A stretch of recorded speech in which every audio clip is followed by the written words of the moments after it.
Mendel ने किया monohybrid cross. Monohybrid cross में मेंडल ने क्या किया, पहले हम डिस्कस करेंगे मोनोहाइब्रिड क्रॉस।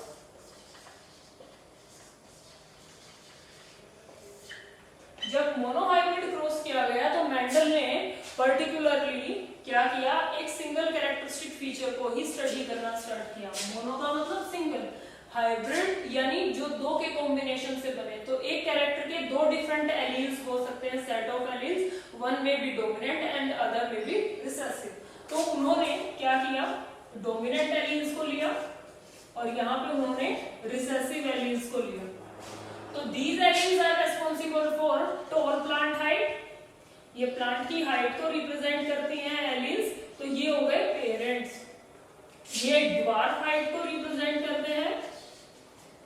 तो जब टॉल और ड्वार्फ के कॉम्बिनेशन से कोई ऑर्गेनिज्म जो है वो अराइज होता है तो क्या होता है, देखो यहां से जो पेरेंट्स हैं मियोसिस को फॉलो करेंगे और गैमेट्स प्रोड्यूस होंगे।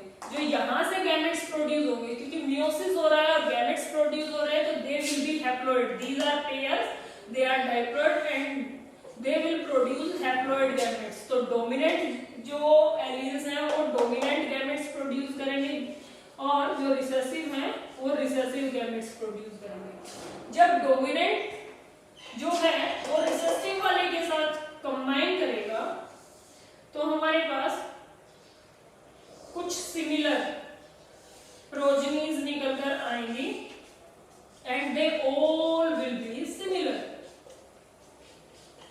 अब यहां पे क्या हुआ, मेंडल ने क्या किया, मेंडल ने एक्चुअली में प्योर प्लांट्स लिए थे।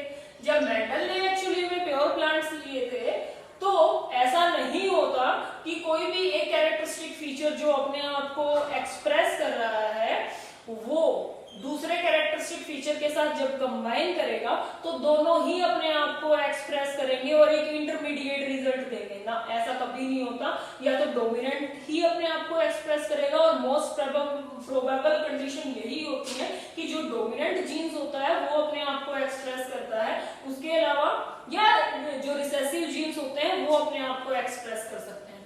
तो जो F1 generation I, F1 stands for filial, filial यानी ऑफस्प्रिंग, जो भी जनरेशंस हमारी अराइज हो रही हैं, ठीक है। तो F1 जनरेशन में मेंडल ने ऑब्जर्व किया कि जो भी प्लांट्स आए वो सारे के सारे टॉल थे। उसके बाद उन्होंने क्या किया, फर्दर जो प्लांट्स आए थे, क्योंकि वो continuously generation to generation proceed कर रहे थे और उन्होंने प्योर कैरेक्टरिस्टिक फीचर्स वाले प्लांट को लिया था, तो उन्होंने देखा कि भाई F1 जनरेशन में तो मैंने तो ड्वार्फ प्लांट भी लिया था, लेकिन यहाँ पे क्या अराइज हुए हैं, टॉल प्लांट्स अराइज हुए हैं। तो उन्होंने क्या किया, फर्दर जो F1 जनरेशन आई थी उस फर्दर F1 जनरेशन को एक दूसरे के साथ क्रॉस करा दिया। जब उन्होंने फर्दर क्रॉस कराया तो क्रॉस कराने के बाद उनको कुछ सरप्राइजिंग रिजल्ट्स मिले। तो जैसे क्रॉस जो हुआ वो क्रॉस हुआ ये, इनसे गैमेट्स जो बने वो गैमेट्स बनेंगे हमारे ये। जब हम इनकी स्टडी को देखते हैं तो इनकी स्टडी के बाद मेंडल को कुछ सरप्राइजिंग रिजल्ट्स मिले। वो सरप्राइजिंग रिजल्ट्स क्या थे, देखो जब ये एलील ने इसके साथ क्रॉस किया तो यहाँ पे भी डोमिनेंट था और यहाँ पे भी डोमिनेंट एलील को कैरी, जीन को कैरी करने वाला जो था गैमेट था। तो दोनों के कॉम्बिनेशन से हमारे पास प्योर एलील्स का सेट आया। उसके बाद अगर ये डोमिनेंट एलील ने इस रिसेसिव एलील के साथ क्रॉस किया तो हमारे पास रिजल्ट ये आएगा। उसके बाद यहाँ पे क्या है, यहाँ पे सेकंड वाली जो एलील्स है, क्योंकि one come from father side and one set comes from mother side, तो यहाँ पे ये गैमेट्स हम कंसीडर कर लेते हैं फादर और ये मदर। तो यहाँ पे दो गैमेट्स इन दोनों के साथ क्रॉस किया तो हमारे पास ये प्रोजेनीज आई है। उसके बाद दूसरे की बात जब हम करते हैं तो ये वाला इसके साथ भी क्रॉस कर सकता है। तो डोमिनेंट जीन्स को हमेशा पहले लिखा जाता है, रिसेसिव को बाद में लिखा जाता है। उसके बाद ये रिसेसिव वाला रिसेसिव के साथ भी क्रॉस कर सकता है। तो अब यहाँ से मेंडल को, जब मेंडल ने सेकेंड जनरेशन प्रोड्यूस की, तो वहां से मेंडल को कुछ सरप्राइजिंग रिजल्ट देखने को मिले।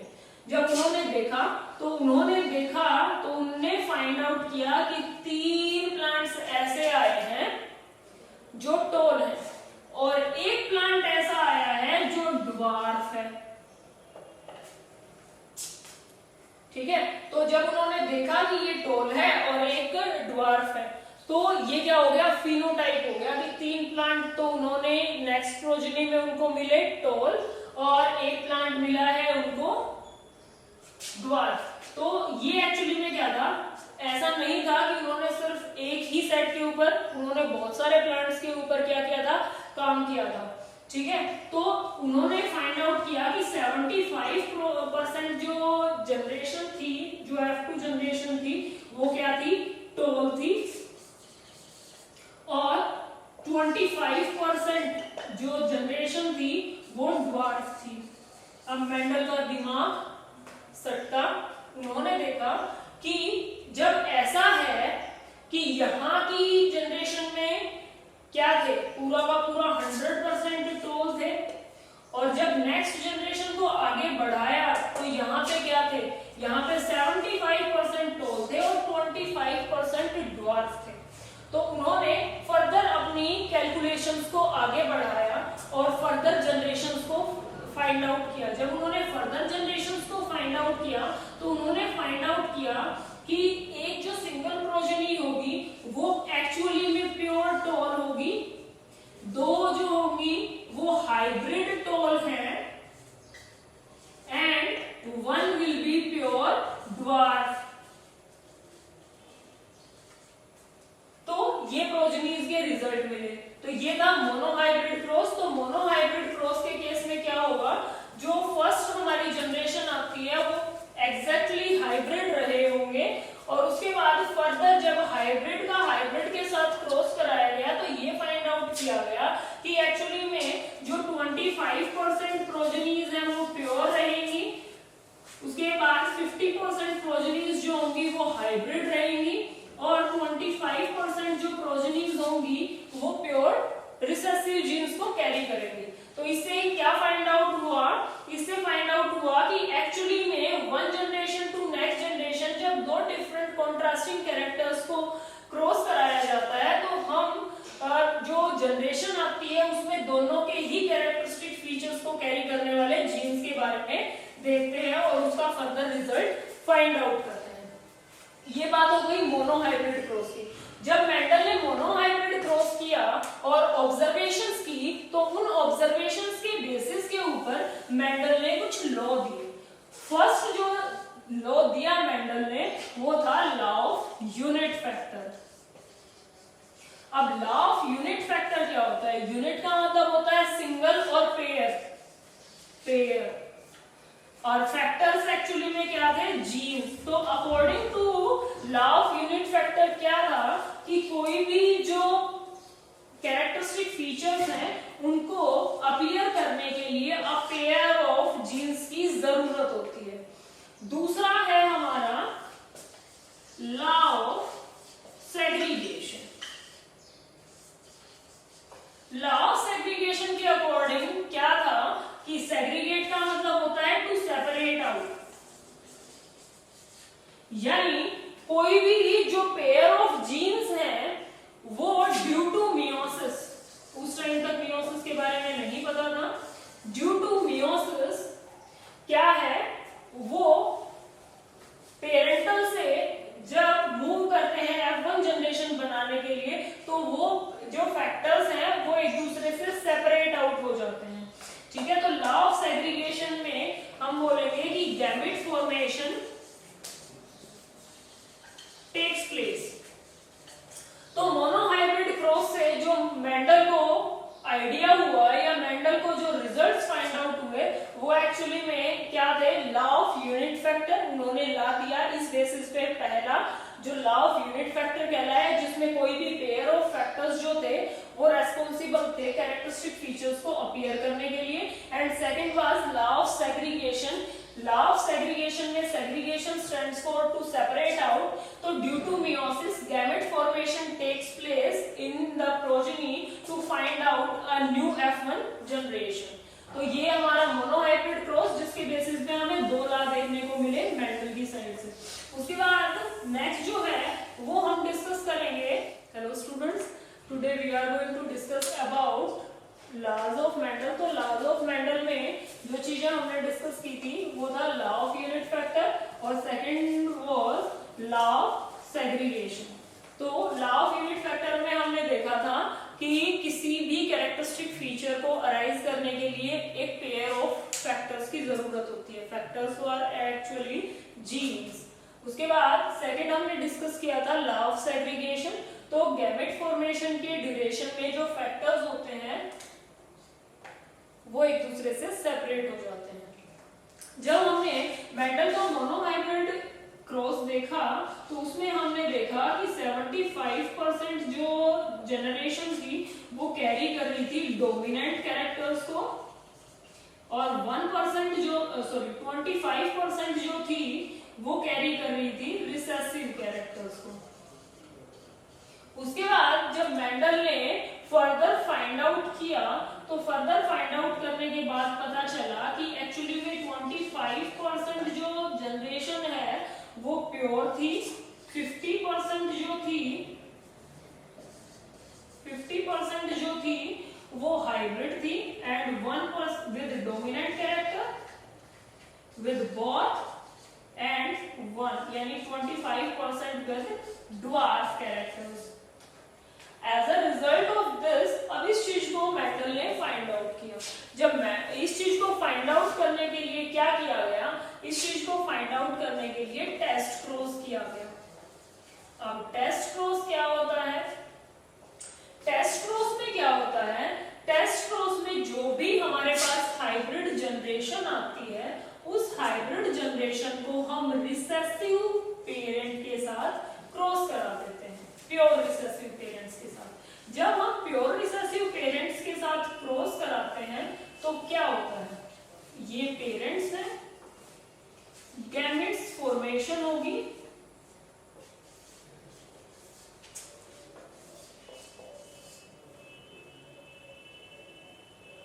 उसके बाद हमारी जो F1 जनरेशन आएगी वो एक्चुअली में क्या आएगी,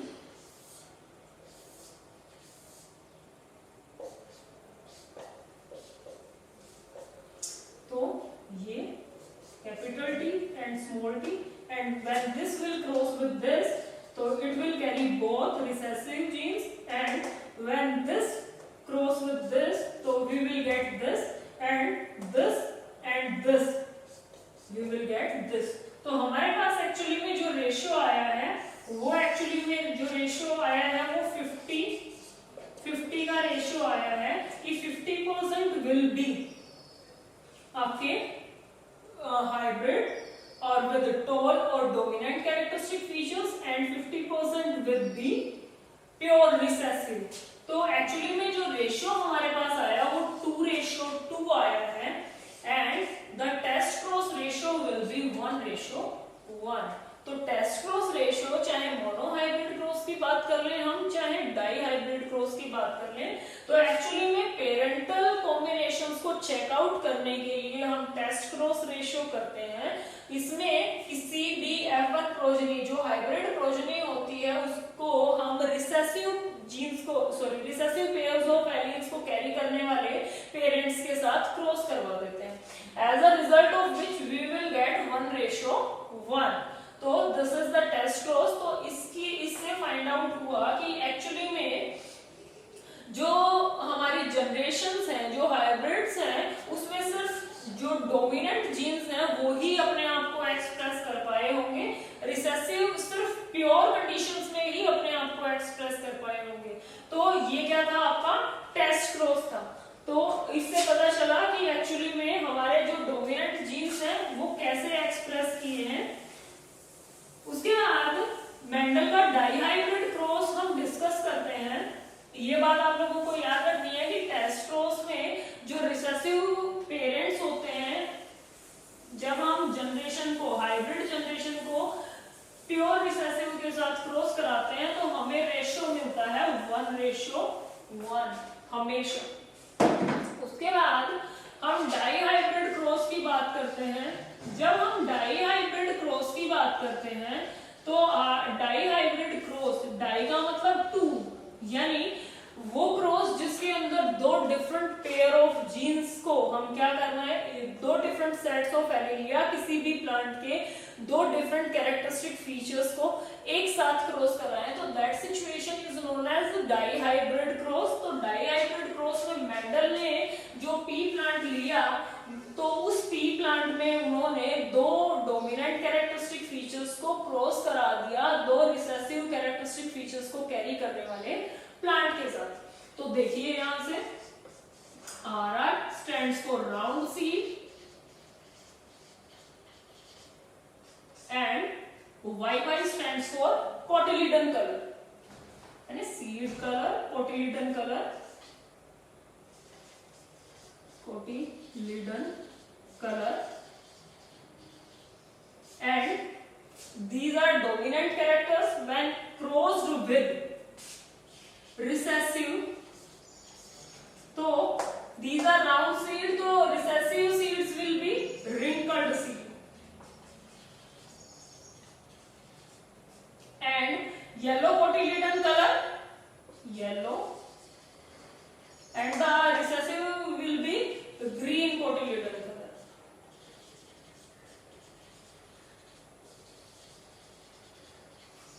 अब जब राउंड सीड विद येलो कोटिलीडन को क्रॉस कराया जाता है रिंकल्ड सीड विद ग्रीन कोटिलीडन, तो this is dominant character and this is recessive character, तो दीज आर द पेरेंट्स। तो ये हो गया लॉ ऑफ यूनिट फैक्टर, जिसमें एक कैरेक्टर को कैरी करने के लिए पेयर ऑफ फैक्टर्स रेस्पॉन्सिबल होते हैं। तो यहाँ पे भी एक पेयर है जो राउंड सीड को रिप्रेजेंट कर रहा है, और यहाँ वाला जो पेयर है वो भी एक कैरेक्टर यानी येलो कोटिलीडन कलर को रिप्रेजेंट कर रहा है। यहाँ पे भी ऐसा ही है। तो जब गैमेट फॉर्मेशन होगी तो गैमेट फॉर्मेशन के टाइम पे,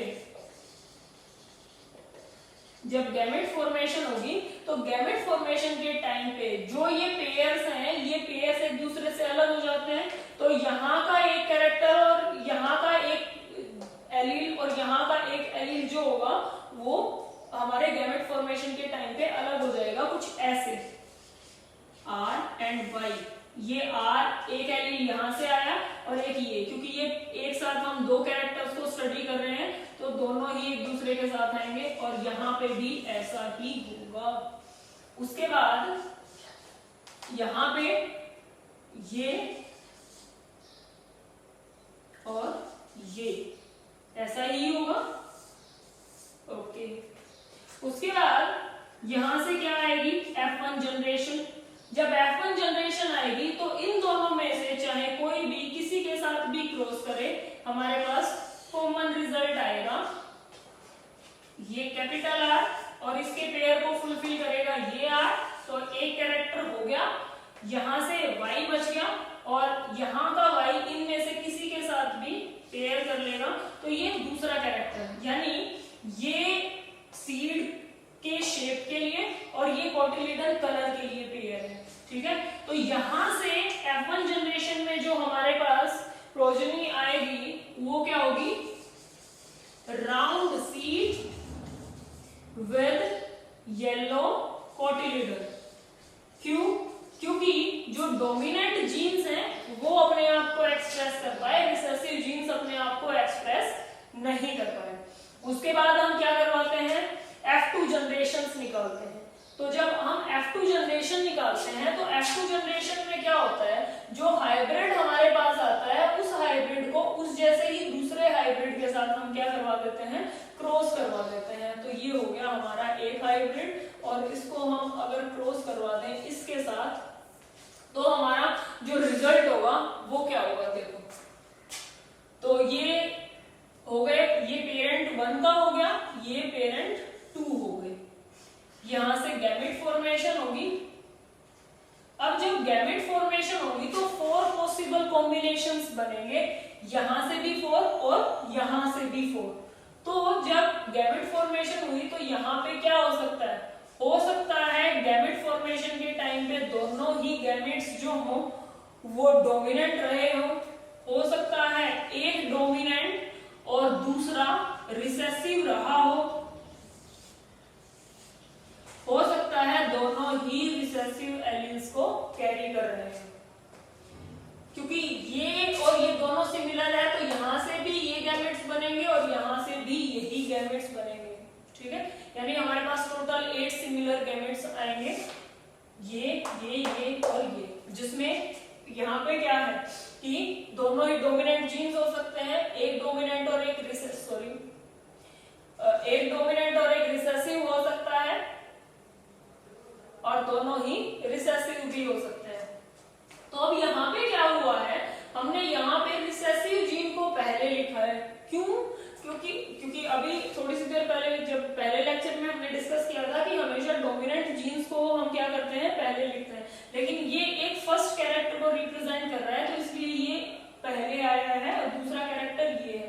अदरवाइज अगर सिमिलर होते लाइक दिस होते तो हम ऐसे नहीं लिखते इसको, हम ऐसे ही लिखते इसको, ठीक है। अच्छा, तो यहां से ये पॉसिबल कॉम्बिनेशन आया है, तो इस प्रोजेनीज इन कॉम्बिनेशंस को दिखाने के लिए हम क्या करते हैं, पनिश स्क्वायर बनाते हैं। पनिश स्क्वायर को हम चेकर बोर्ड भी बोलते हैं। इससे क्या होता है, हमारी क्रॉसिंग या जो भी प्रोजेनीज निकालने का जो कॉम्बिनेशन है वो हमारे लिए इजी हो जाता है। अच्छा, तो ये क्या हो गया हमारा गैमेट्स बने हैं। तो अब हम देख लेते हैं चेकर बोर्ड में कैसे होगा।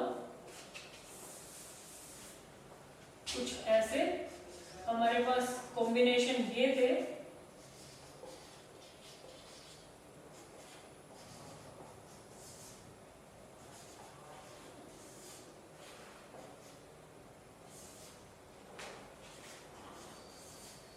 अब हम चेकर बोर्ड बनाते हैं।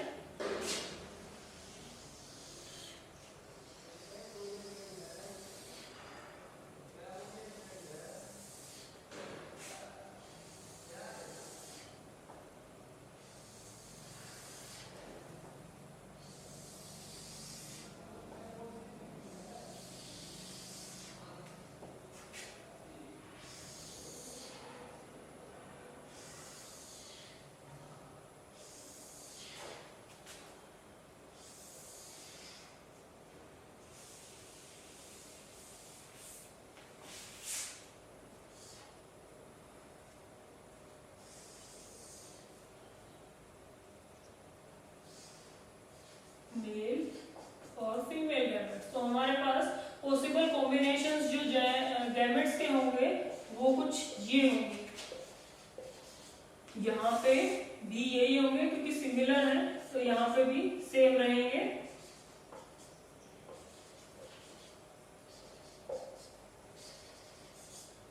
ओके, अब हम देखते हैं कि हमारी जो पॉसिबल प्रोजेनीज होंगी वो 16 प्रोजेनीज होंगी और वो क्या होंगी। तो हमारी जो पॉसिबल प्रोजेनीज होंगी, अगर ये क्रॉस करें इसके इन गैमेट्स के साथ तो यहाँ पे भी डोमिनेंट है और यहाँ पे भी, तो पेयर कर जाएंगे सिमिलर की फॉर्म में। जैसे R यहाँ पे है R, तो ये और ये Y, ठीक है। अच्छा, अब नेक्स्ट वाला इसी को रखेंगे और नेक्स्ट वाले जो पेयर ऑफ एलील्स हैं उनके साथ कंबाइन करेंगे या क्रॉस करेंगे तो क्या होगा, तो हो सकता है कि डोमिनेंट जीन, यहाँ पे डोमिनेंट जीन है, यहाँ पे भी डोमिनेंट जीन है, यहाँ पे Y डोमिनेंट है उसको आगे लिखेंगे, यहाँ पे Y रिसेसिव है। उसके बाद आगे वाले में यहाँ पे डोमिनेंट R है, यहाँ पे रिसेसिव R है, यहाँ पे डोमिनेंट Y है और यहाँ पे भी डोमिनेंट Y है। उसके बाद यहाँ पे डोमिनेंट एलील है और यहाँ पे रिसेसिव है, यहाँ पे डोमिनेंट है, यहाँ पे रिसेसिव है। ऐसे ही सिमिलर क्रॉसिंग होगी इसके साथ। उसके बाद यहाँ पे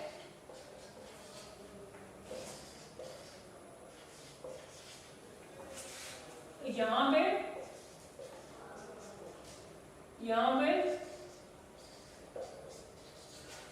यहाँ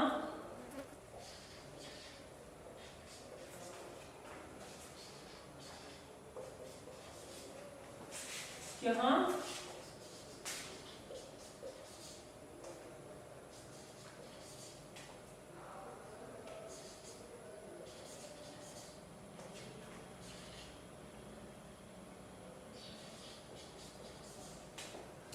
पे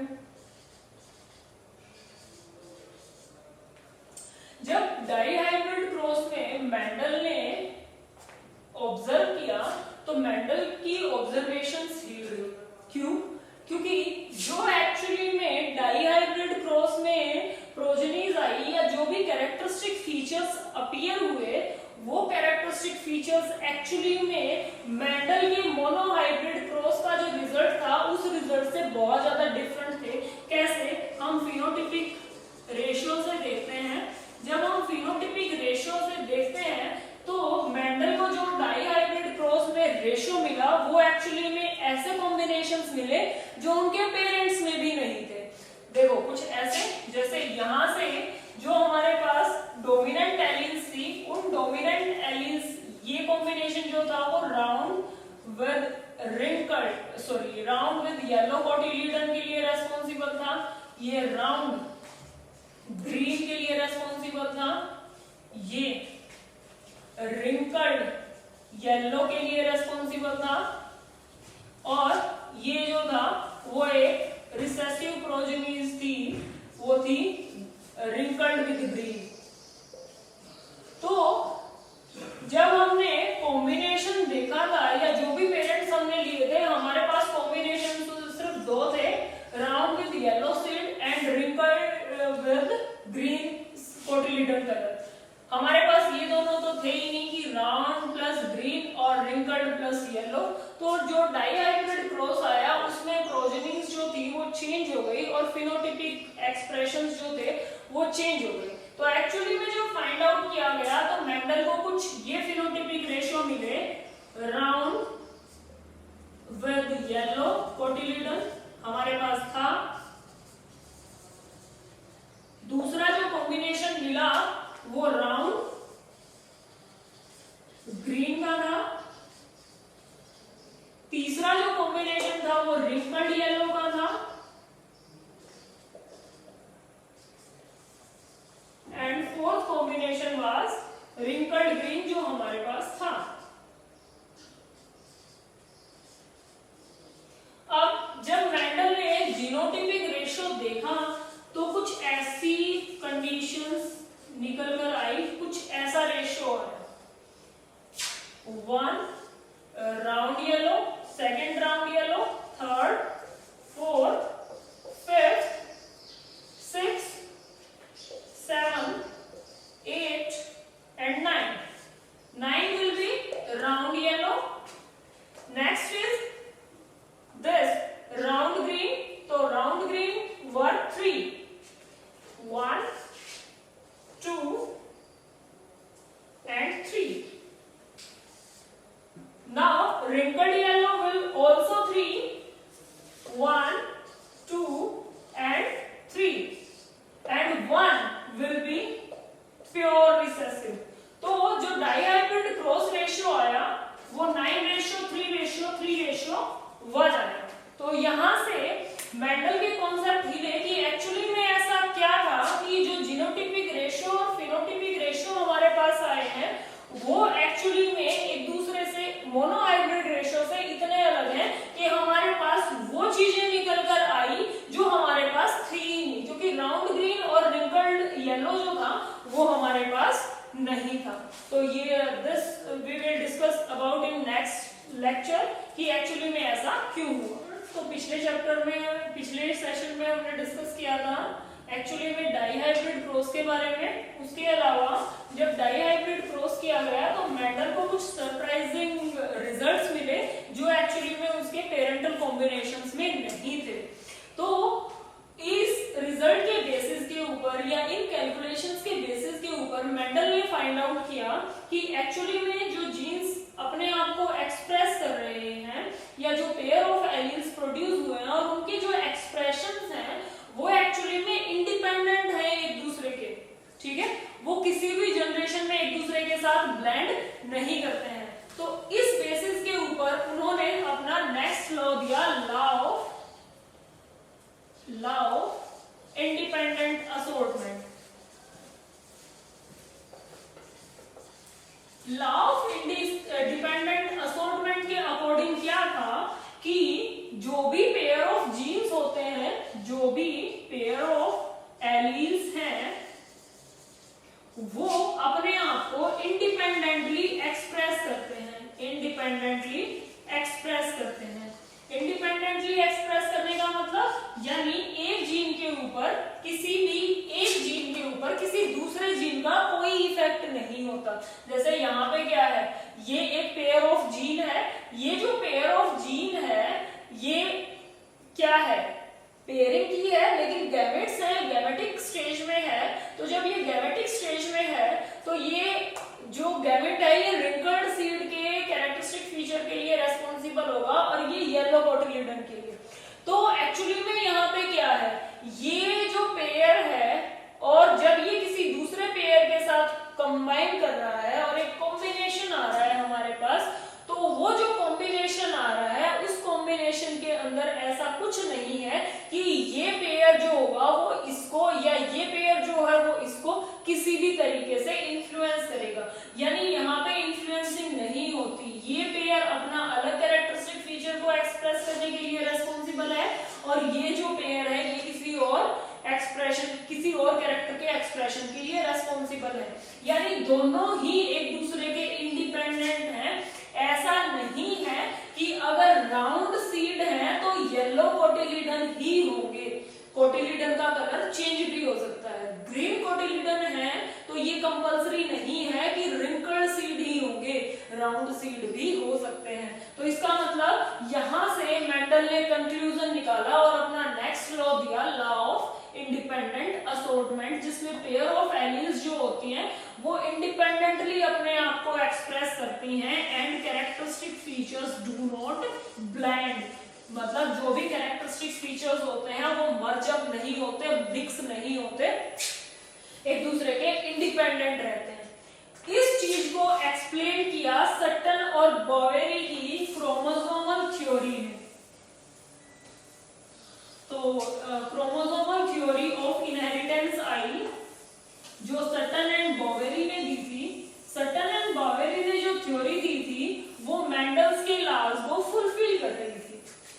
अब एक्चुअली में क्रोमोसोमल थ्योरी क्या थी वो हम